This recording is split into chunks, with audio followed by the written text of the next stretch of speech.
আমাদের ইউনিয়ন পরিষদ, আমাদের জেলা পরিষদ, আমাদের থানা পরিষদ, কোথাও আমরা চিন্তা ভাবনা যাইতাম না।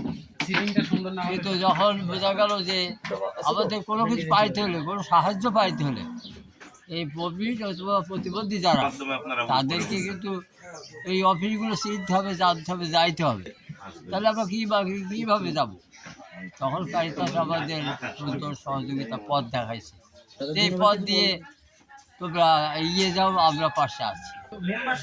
তখন আমরা তাদের মাধ্যমে ধরো ইউনিয়ন পরিষদে গেছি, চেয়ারম্যানের সাথে কথা বলছি, তারপরে আমরা সমাজসেবা অফিসে গেছি, শিখের কথাবার্তা বলছি, স্বাস্থ্য কেন্দ্রে গেছি, শিখের কথাবার্তা বলছি, খুলনা বিভাগীয় অফিস পর্যন্ত আপনাদের কারিতার সাথে করে দেখাইছে, শোনাইছে সব পথ কেমনভাবে কী করতে হবে, সেভাবে আমরা এগিয়ে গেছি।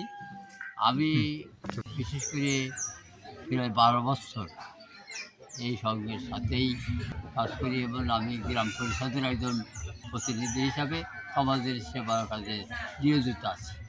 তো এই বিভিন্ন পর্যায়ে আমাদের যারা প্রতিবন্ধী, আসলেই আপনারা যেটা জানছেন সত্যি কথা, সমাজ অবহেলিত, সমাজ কোনো রকম এদের স্বীকৃতি দিতে চায় না।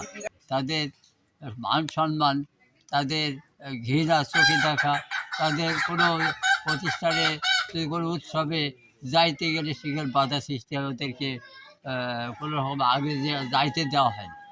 অথবা পরিবারে যদি কোনো উৎসব হয়, কোনো বিয়ে হয়, কোনো আনুষ্ঠানিকভাবে কিছু হয়, সেখানেও কিন্তু এদের সামনের সুযোগ দেওয়া হয় না। তবে এই কারিতাস বিভিন্ন কায়দায় বিভিন্নভাবে মানুষকে বোঝানোর মাধ্যমে এখন মানুষ বুঝেছে এরাও প্রকৃত মানুষ, এরা তো আমাদেরই ভাই, আমাদের সন্তান। তাহলে এদেরও কিন্তু অধিকার আছে বেঁচে থাকার এবং প্রত্যেকটা পর্যায়ে এদের পরিপূর্ণতা পাওয়ার জন্য। তাই সেই জন্যে কারিতাস প্রত্যেকটা পয়েন্টে আমাদের একটা প্রশিক্ষণের বিভিন্ন পর্যায়ে প্রশিক্ষণ আমাদের হয়।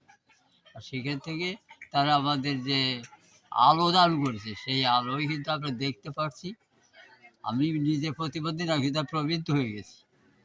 যখন কারিতাস থাকবে না তখন আপনারা কি করে এইটা চালাবেন? এইভাবে আমরা চেষ্টা করবো যে চলতে এবং চালাইতে, যে আমরা যাতে ছিন্ন বিচ্ছিন্ন না হয়, আমরা নিজেদের বিরুদ্ধে সংগঠন তৈরি করে সেইভাবে চলবো, যেভাবে এখন চলছে ওইভাবে চলবো এসব। আর রেজিস্ট্রেশন করানোর জন্য তো আমাদের ব্যবস্থাটা হচ্ছে, আমরা চেষ্টা করছি। কথাটা এইভাবে বলেন যে যদি কখনো আমরা কখনো যদি এই প্রকল্প নাও থাকে তা আমরা চালাইতে চেষ্টা করবো। তাছাড়া এছাড়া পথ তো নেই। আমরা এই দাঁড়িয়ে না খেয়ে না ওই ব্যবস্থা না থাকায় মরে যাবো না তো, আমাদের তো কিছু না কিছু করতে হবে। তাহলে আমরা চেষ্টা করে এগিয়ে যাব, সেটাই হলো আমাদের কাম্য।